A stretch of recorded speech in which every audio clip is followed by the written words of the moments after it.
What kind of flavors you got for halva? Well, let me pull up the list because I got to design the label tonight. Is carrot among them? No carrot. Ugh, good. Why are you eating?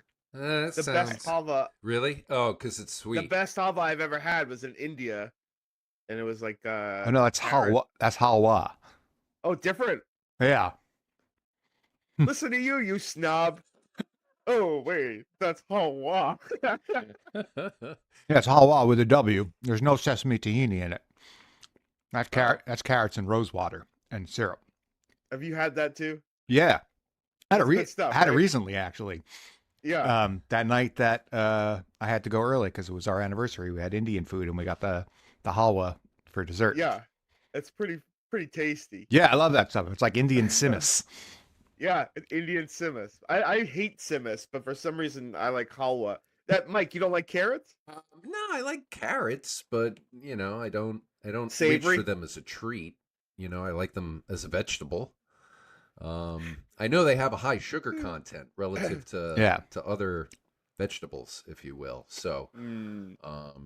yeah, and I don't like when they get radioactive and then you eat them and your eyesight is all super powered and you can see for miles away. I love when that happens. Yeah. But what if you could see through women's clothing? You like when carrots do that? Well, man, that's a different story, my friend. Like Superman. Yeah. Yeah. Yeah. just for good purposes.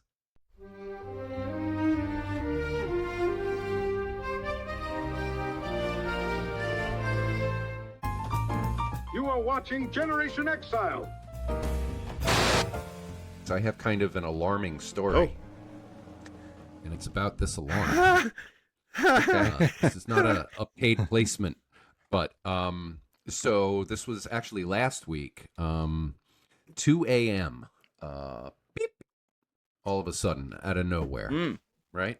And it's sharp and loud enough to wake you up and keep you from sleeping properly. So, of course, I go check it out, and it's this alarm right here. So I'm like, oh, we must need to replace the batteries, right? So I go downstairs to the garage at 2 a.m. I get 2 AA batteries. I come back up. I pop them in. And before I lay back down in bed, I hear beep. Fuck. So Different one? What? Was it a different? No, it was the same one. So I'm Okay. like, what are these 2 dead batteries? I go back down. I get 2 batteries. It was out of a fresh pack. Where do you so keep this your was kinda batteries, by the stupid. way? Or how you are they In the garage in a battery cozy. So it has little shapes and slots for all the different flavor We batteries. have that. Nice. It's lovely, isn't it? It is, except you've gotten And- rid of the packaging in order to put them in that cozy, I assume. So Yes. now you have, Yes, you have. unless you're marking and labeling, you have no idea when they were used, purchased. Well, they have expiration dates on Uh-huh. them, and we only put new ones in there. We don't ever put a used one in there. We throw out used ones, and it's rare we extract batteries before they die in an item. Though, getting back to the fire alarm, even a fresh set of batteries still beep. So I'm like, look, I'm not going to be able to sleep if this thing's going off. So I detach it, and it actually turns out it's hardwired to the wall. So there's a little adapter. It's battery and hardwired so that if there's power failure, your smoke detector and carbon monoxide still goes off. And I take it out and So now it's hanging. put it down. No. I actually detach it so it's not connected to the hardwire anymore, because that's obviously going to keep it going. And then it chirps again. I'm like, all right, I take the batteries out. Guess the batteries do work after all. And then I go to sleep. And I figure out I'll deal with this in the morning. So basically the same thing happens the next night. Oh, And I apply the same remedy. And upon further inspection of reading the back, I didn't know this was a thing, but it says it right on the unit. 2 chirps every 30 seconds after replace by date. Indication that it is time to replace the alarm. Replace immediately. Alarm will not detect CO in this condition.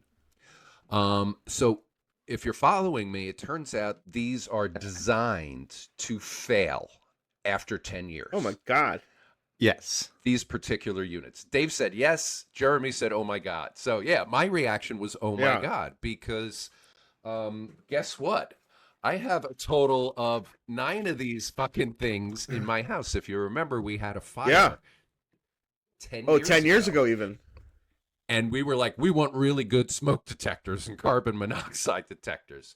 So Right. crawl space, attic, laundry room, 3 downstairs, 3 upstairs Garage. for bedrooms and hallways.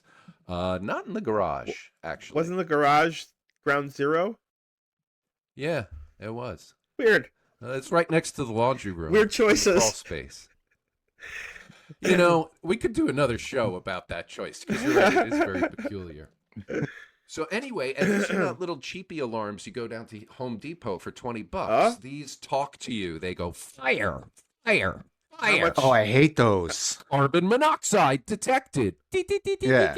Evacuate. How much they Evacuate. retail for? So turns out Karen, who is of course our minister of procurement, she found 2 packs for $200. So they're $100 a unit at the cheapest. Wait. Because they're hardwired, because they're they're talking. They're and because $100 they're dual. each, so it's $200 Yeah. for the 2 of them. Yes, but I have 9 of them, 3 of which have already failed. Let me do the math in the real manner I quick. described. 2 Yeah, do the math. $12,000. $12,000. No. It's not. Oh no, 12,000. that can't be. That's not right. No, 900. Yeah, $900. is what That's I'm- better. I'm All right. looking at. Still, Yeah. So, that's a lot of money. That's a lot of do re mi. So I put the question to you, gentlemen. Is this a legitimate safety feature, forcing you to replace your alarms every 10 years? Mine just happened to be all at the same time because it was a rebuild. Or is it a scam to make money? As the billionaires at Kitty sit smoking cigars in corporate cushy lounge rooms. Cigars in a room without smoke detectors. If they didn't make you buy them every 10 years, you would never buy another product from them, I guess, right? To their credit. No, I believe that it is a legitimate thing. We've been told to replace our smoke detectors every 10 years since time immemorial. They've only recently, in the last maybe 15, 20 years, started making them so they fail after 10. Yeah. I know a lot. There's some that come where you don't, probably not the hardwire version, but I remember I had some where the battery was just built in. And, it was a lithium ion 10-year battery. Hmm. And so it never chirped so much as it just died after 10 years. I think my problem with this is it almost feels like false advertising. If I had bought this if it were advertised as a 10-year lease, you get this for 10 years and then send it back to us. I would have gone in eyes wide open, but I bought this thinking that I would have a functioning smoke detector. Mind the way, it's a little debatable as to whether or not the risks created by the automatic failure in 10 years outweigh the benefits, because there are risks. You're guaranteeing downtime when this thing's going to have to be replaced. There's a Once again, non-zero your chance local fire department is telling you to check your smoke detectors every year. It's part of your spring I cleaning. call So- and these are meant to test every 10 years. I tested them periodically. Can I question something that was said moments ago by Dave? A lithium battery, you say? Like, aren't lithium ion. lithium batteries like dangerous because they catch on fire? Just the ones made in China. I don't know if that's true. No, it might not be. It might not be Oh, okay. lithium ion. It might be lithium something Got it. else. 'Cause, like- but they're like. I mean, I have whatever that battery is in the smoke detector. I have in my Oh. defibrillator. And I'm going to need a new one in 3 years, or I'm going to catch fire in 2. I don't know which is going to happen. Because I know I've seen these like ads where someone brings their cell phone on a plane. It's in the the overhead and all of a sudden it catches on fire. Lithium gets punctured or smacked, and it catches on fire. All right, so that answers that. And interesting that you've only got 3 years left on your battery. Is it going to chirp at some point, like Mike's? And notify you that no, it's dead? No, I go in as part of my routine checkups. They interrogate the device and it tells you how much battery is left. And when it gets down to like, I think under 10%, which I think is a year, they'll just schedule you for the procedure to replace Does your the sort of, however the battery is inserted in you, does it have one of those little red like cloth ribbons so that it's easier to pull them out when they die? No, they just like a smoke detector, you have to remove the whole device. This one has little red tabs Yeah. that push Yeah. up, if you can see. Much needed. But not a Do you remember wrestling with like A, is it the plus side or the negative side that goes on which side, and then B, not being able to get batteries out of devices you've owned? These were like real problems in Yeah. the 80s. Yeah. When I was replacing these, I spent, a few minutes trying to figure out the plus and the minus side. So Dave seems to have a square vote in the camp of legitimate safety feature. He does. On my complaints here. What about you, Jer? Yeah. You have complaints about the 10-year expiration date that isn't particularly well advertised on the packaging? I mean, I thought about it for like a minute or two when you first mentioned it, and it seemed legitimate that a company that makes those would need you to buy their product like at least again in 10 years. Like 10 years is a long time. You're citing an illegitimate reason. Well, I mean, I know, but feature I realize that we're talking But like, about. think about other electronics and how long their shelf life is. Those stupid cords that come with your iPhone, they last like a minute. They're like, they break, they turn yellow, They suck. they suck. Yeah. This company at least had the good fortitude to keep it alive for 10 years. You got your money's worth. How long you been driving your car? Over 10 years. Is that right? Yeah. Oh, that's awesome. It's Most people go 2014. like, most people go like 4 or 5 years, and they just swap Didn't them your- out whether they need Didn't it your or dad not. drive his car for like ever also? That's like a Romanelli thing. I come from a family that believed in car equity, and you owned your car, you took care of it, and only when it was absolutely necessary would you get a new one. Right. That's not a bad way to live. I mean, If it still goes. save yourself a lot of money that way in the long run. Yeah, I mean, you got to look at a car as an expense. It's always going to be an expense to have that convenience. So, do you want to mitigate that expense, or do you want to not mitigate it and drive down in style with the latest, hottest lease? As a high school kid, $800-900 a month. I remember there being a little bit of nerves when getting a ride from Marcello Romanelli in his, 100-year-old vehicle. Oh my God! Like I never had nerves? nerves. That it's like, that thing- this whole thing. that thing was a steel. That thing was a steel boat. Yeah, we only bought tanks in the Romanelli house. Oh my God! I remember just how smooth that ride was. It was an Oldsmobile, wasn't it? Oh yeah, Oldsmobile. Good memory. Oh Dave. God! It was Damn. such a great car. Nice. I both your parents had cars that I would happily drive today. Yeah. What was his mom's car? Yeah. You remember his mom's car? It was also an Two Oldsmobile. Oldsmobiles. Yeah, we had Or was- Oldsmobiles throughout the 80s, basically, and then they moved on to like a Lincoln Mercury Sable, and a town car before that.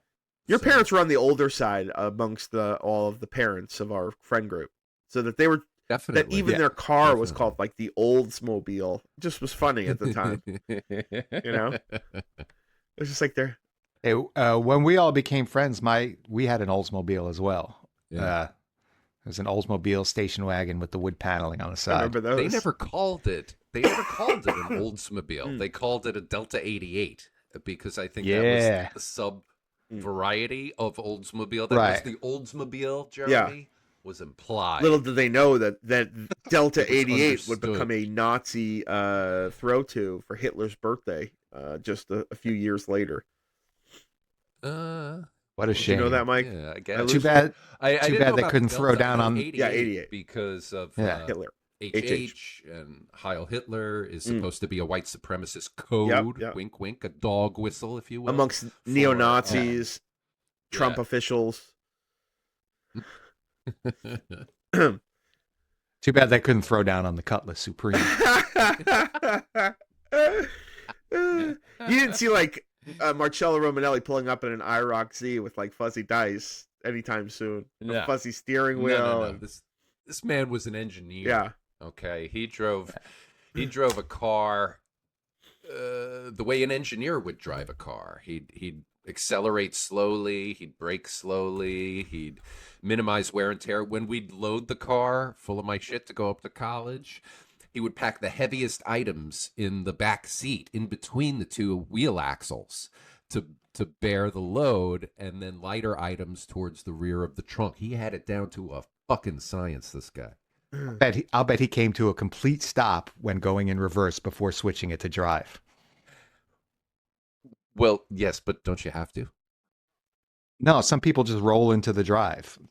I mean, Yeah. you have to for good car care and car maintenance. Yeah. But a lot of people will just go into reverse and then let off the gas and just pop it into drive and let it engage and go the other way. And we never had a stick shift because my mom, I think, didn't know how to drive one, and so that was kind of a deal breaker. But I know my dad knew how to drive stick.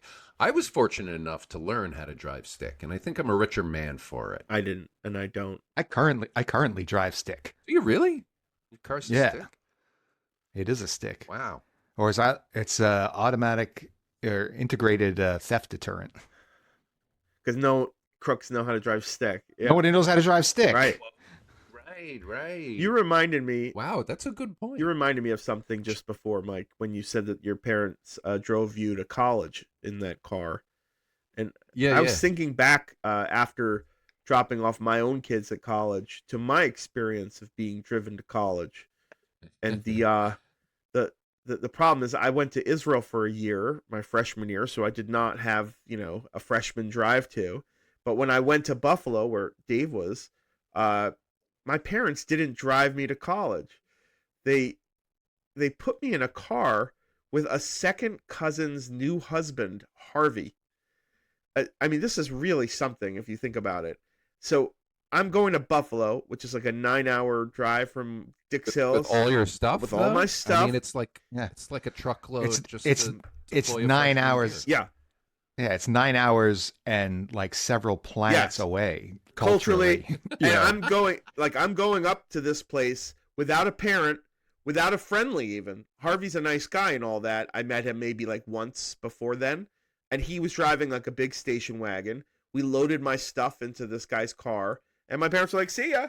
Like, nobody was like unpacking my underwear and folding them nicely in a drawer or, no one was like onboarding me to this experience. But I was just like thrown into the wilds with like Benny's husband. Benny's lovely. She's like a second cousin. These aren't even my first cousins. Like it's a second cousin's remarriage. That's who dropped me off in college.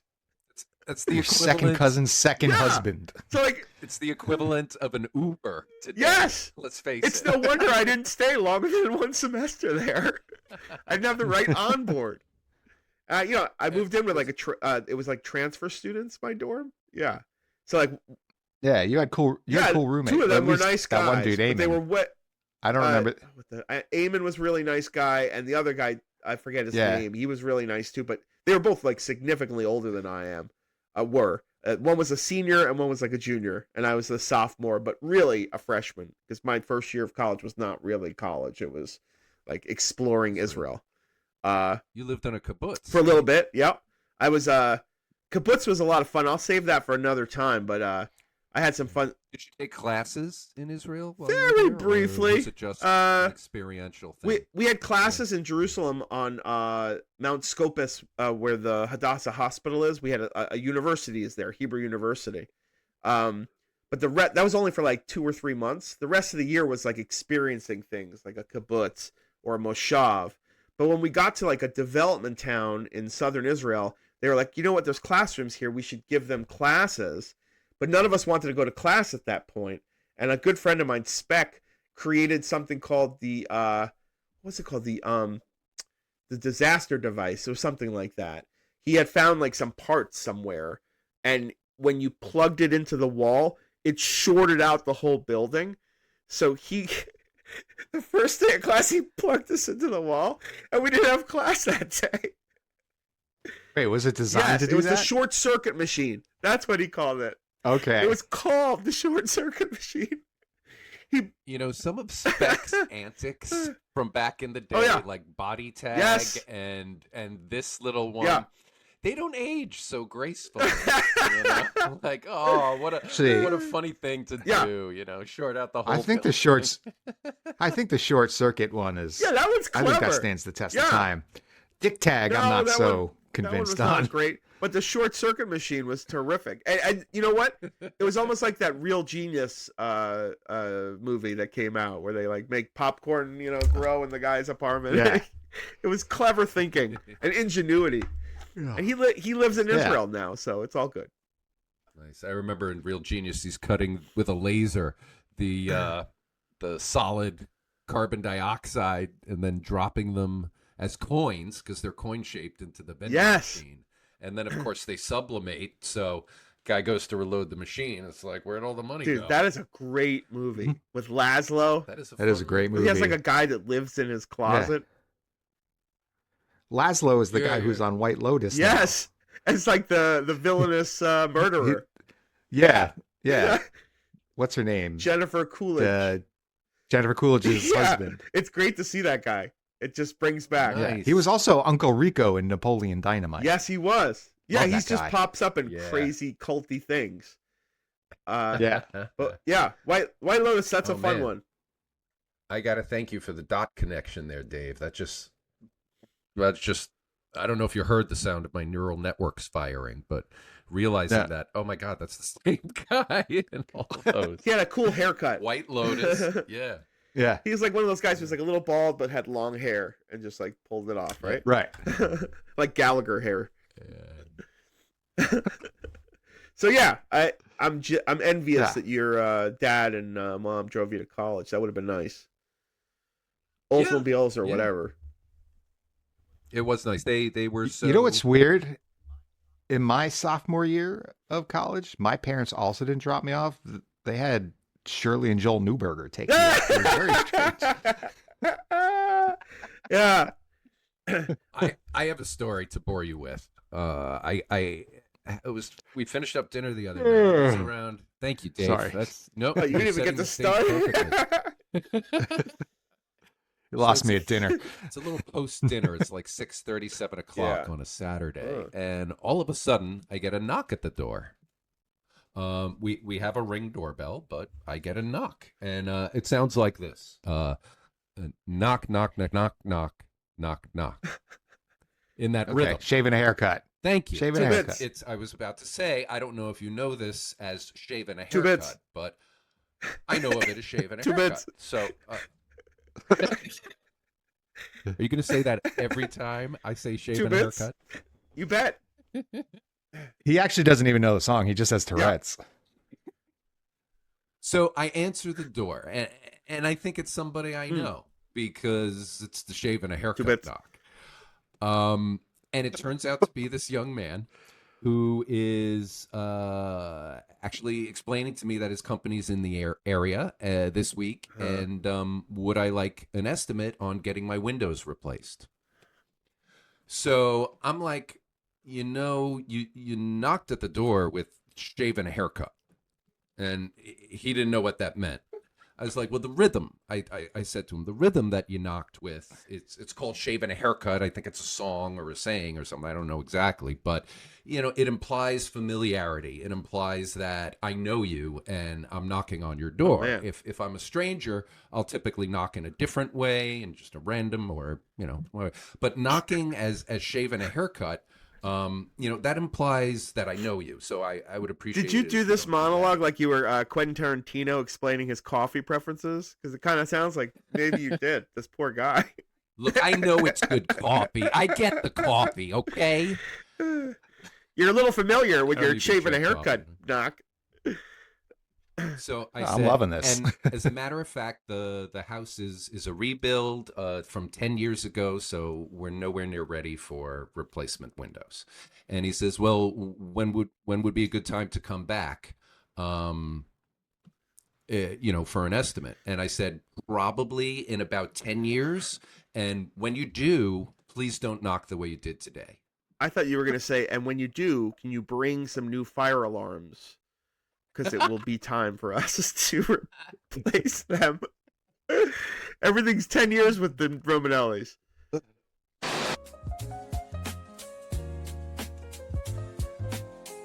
You are watching Generation Exile. I really hate that sad loser, Mr. Newberger. Who, me?